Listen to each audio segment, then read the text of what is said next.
E aí, povo do chá, sejam muito bem-vindos ao nosso canal. Eu sou a Carla. Eu sou a Carol e nós somos sommeliers de chá e te conhecemos da Chá Pra Quê. E hoje a gente está aqui para falar sobre paladar. O que é o paladar? O paladar é um presente que a gente recebe quando a gente nasce, porque ele tá puro, sem influência nenhuma, tanto boa como ruim. Nem muito excesso de açúcar, nem muito excesso de sal, ele tá completamente virgem. E à medida que a gente vai crescendo, a gente vai construindo o que a gente chama da nossa memória organoléptica. É todas aquelas sensações que a nossa língua pode perceber, como salgado, ácido, doce, amargor, umami, a astringência. E com tudo que a gente vai consumindo ao longo da nossa vida, na nossa infância, a gente vai construindo a memória organoléptica. Então, para mim, de repente, um abacaxi pode ter mais acidez do que para outra pessoa. De repente, eu gosto mais de morango, porque eu fui acostumada. Minha avó fazia torta de morango quando eu era criança. E por aí vai. E tudo é a maneira como você percebe esses sabores. Se vocês repararem, por exemplo, quem assiste MasterChef, obviamente que a gente assiste, eles sempre falam aquele comentário: bom, achei a acidez equilibrada, o sabor estava equilibrado. Por quê?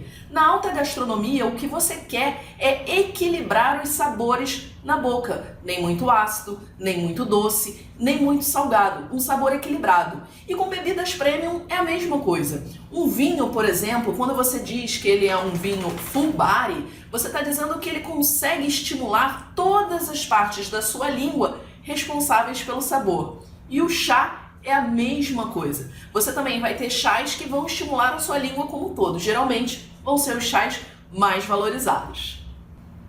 Uma coisa interessante sobre o paladar é que ele vai sendo construído à medida que a gente nasce e vai experimentando tudo na vida. Isso também forma, em conjunto, a nossa memória organoléptica. É o que está ali no nosso cérebro, pelo que a gente entende como bom ou ruim. Então, de repente, a torta de morango que sua avó fazia te traz uma memória agradável. O dia que você estiver de frente para uma torta de morango, você vai lembrar da sua avó. É mais ou menos assim que funciona. Agora, claro que isso não está linkado somente com a língua. A gente também come com os olhos e com o nariz. E aí, o que acontece? Se a gente, por exemplo, está num lugar como o Japão e a gente quer provar uma fruta nova que a gente nunca viu na vida, a probabilidade é que a gente frustre a nossa expectativa de acordo com o que a gente está cheirando e vendo daquela fruta. Então, se é uma fruta amarela, a gente pode pensar, será que é cítrico? Se é, por exemplo, uma fruta mais vermelha, a gente pode achar que é parecido com os morangos.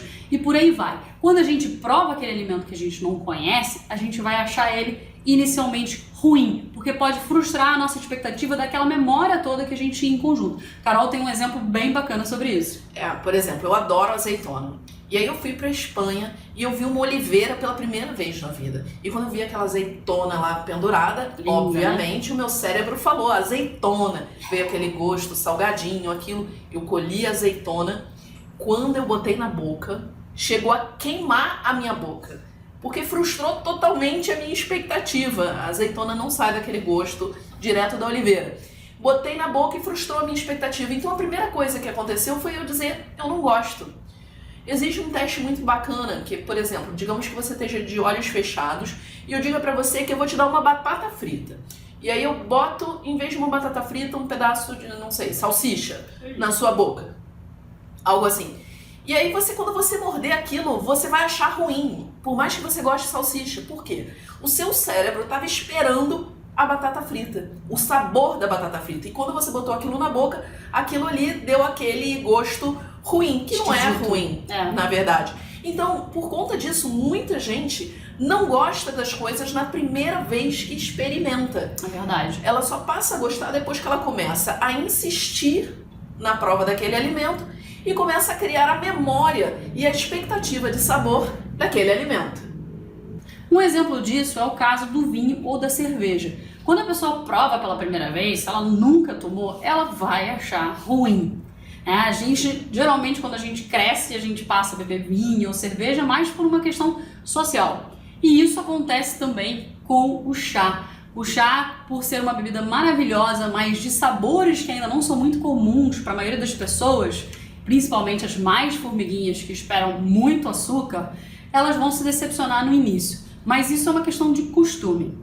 Aquelas pessoas que não insistem, por exemplo, em tomar cerveja, são as pessoas que vão dizer, eu não gosto de cerveja. Mas a maioria de nós insiste, até por uma questão social, toma mais de uma vez e acaba gostando. Sim. E alguns até acabam apreciando mais. O chá, a mesma situação.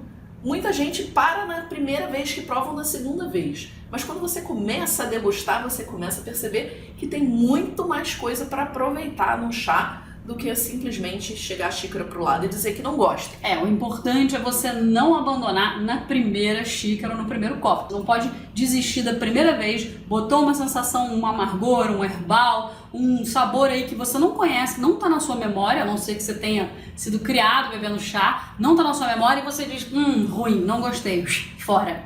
Por que o ser humano gosta tanto de doce? E eu vou dizer, não é necessariamente culpa sua, né? Na verdade, isso está ligado à nossa história, está ligado aos nossos ancestrais. Nos primórdios, quando os hominídeos tinham que colher frutas e alimentos, eles não sabiam o que era bom para o consumo e o que era perigoso, o que podia ser uma planta venenosa.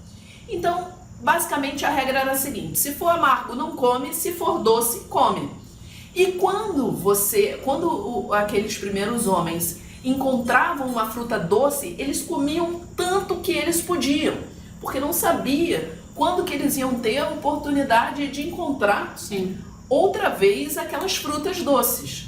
Então o nosso gosto pelo açúcar, aquela nossa vontade do açúcar está ligado ao que foi usado na nossa própria sobrevivência. Exato, e também a forma como a gente foi criado em casa. Se a gente está numa cultura que tem uma tendência a produzir mais açúcar ou não, e aí depois a gente fala sobre indústria, a gente vai consumir mais açúcar. Isso depende então da forma, o lugar onde a gente foi criado e na família que a gente foi criado. Eu, por exemplo, tive mãe que nunca gostou de açúcar e pai que adorava um docinho, um doce de leite. Eu acabei ficando no meio do caminho com um paladar bem equilibrado. Nenhum açúcar em excesso, nem de menos. E a gente hoje não precisa mais disso, né? A gente já sabe que brócolis não vai matar e a gente só vai poder comer banana, maçã, essas coisas. E isso é muito importante, porque isso é a construção do paladar das crianças. A gente, como adulto, pode reeducar nosso paladar, mas é importante a gente dar atenção para o que a gente está dando para as crianças. A gente está dando bebidas com muito açúcar, a gente está dando muito doce para elas comerem, porque é claro que os paladares viciados em açúcar vão ter uma tendência a beberem bebidas com açúcar também. E o que faz um paladar ser apurado, que consegue perceber tudo que a nossa língua tem para oferecer, ou ser viciado em açúcar? Eu vou te falar, Carla. A gente tem um grande manipulador mundial de paladares. Verdade. Que é a indústria de alimentos. Para a indústria de alimentos, é melhor que você escolha um produto deles industrializado do que você coma um produto natural. Então, ao longo de anos e anos, o seu paladar, o meu paladar, o paladar de quase toda a humanidade moderna, foi viciado em açúcar e em gordura. De modo que a gente só ache bom o que é açúcar, o que é doce e o que é gorduroso. E cada vez mais a gente compra dessas indústrias porque a gente quer coisas mais doces, a gente quer coisas mais gordurosas. E a comida que você faz em casa, a bebida que você faz em casa nunca satisfaz esse paladar. É uma verdadeira covardia com a gente, porque nós estamos adoecendo. É verdade. Então, se você vai começar no mundo do chá e você é uma formiguinha, o que você pode fazer, né? Primeira coisa, não tome chá pronto de caixinha. Verdade. Ele é lotado de açúcar, o açúcar tem vários outros nomes e pior ainda do que o açúcar é o adoçante. Porque o adoçante ele engana o seu cérebro e ele acha que está comendo açúcar. Na verdade, você está ficando cada vez mais viciado no açúcar e no sabor doce. E cada vez mais, mesmo que você esteja tomando um adoçante, se afastando de uma alimentação natural. E para quem acha que está sendo saudável bebendo chá verde de caixinha, a gente, infelizmente, tem que te informar que não. Por vários motivos que a gente vai falar, mas esses que a Carol falou são os mais importantes. Você continua viciado no açúcar e você não consegue nem provar o gosto do chá verde, do chá preto, do chá branco, o que tiver naquela caixinha de chá. Então, não beba chá de caixinha. Agora, como segundo ponto, se você está querendo entrar no mundo do chá, mas você tem aquele paladar de formiguinha, dá uma olhada em 2 vídeos que a gente tem aqui no nosso canal, que vão te dar 2 dicas boas para você começar a botar chá no seu dia a dia. E qual é o grande diferencial do chá para outras bebidas premium, como a cerveja ou como o vinho? Tanto a cerveja como o vinho tem muita ciência envolvida na escolha dos ingredientes e no preparo. E eles chegam prontos à sua mesa. Eles vão chegar prontos. Vai ser toda a ciência e toda a arte do mestre cervejeiro ou do mestre de vinhos, que vai produzir aquele vinho. No caso do chá, você tem toda a ciência do mestre de chá na plantação, que vai olhar todos os detalhes para chegar um chá perfeito para você. Só que o chá não chega pronto na sua mesa. Não. Ele tem algo aí, um passo no meio. A mais. Que é o preparo do chá. E é exatamente aí que muita gente mete os pés pelas mãos. É verdade. O chá teve toda a ciência na sua produção, no seu transporte, envolveu vários profissionais para acabar sendo infusionado em água fervente, 10 minutos, abafado. Coitado do chá. Coitado do chá. E aquele trabalho maravilhoso de produção do chá é literalmente colocado por água abaixo. O chá fica ruim. Um chá mal preparado é muito ruim e não tem paladar que aguente.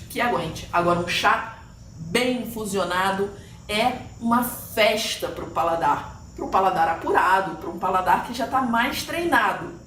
Quando você ainda está no caminho, aprendendo a tomar chá e se livrando daquele vício em doce. Açúcar, né? E o que a gente faz, Carla? A gente tem que começar pelos blends. Se você é aquela formiguinha, começa pelos blends, que é basicamente o quê? É o chá, a Camellia sinensis, misturado com outras coisas. Então você pode ter um chá preto com hibisco, um chá verde com frutas, um chá preto com canela, com gengibre. Com chocolate.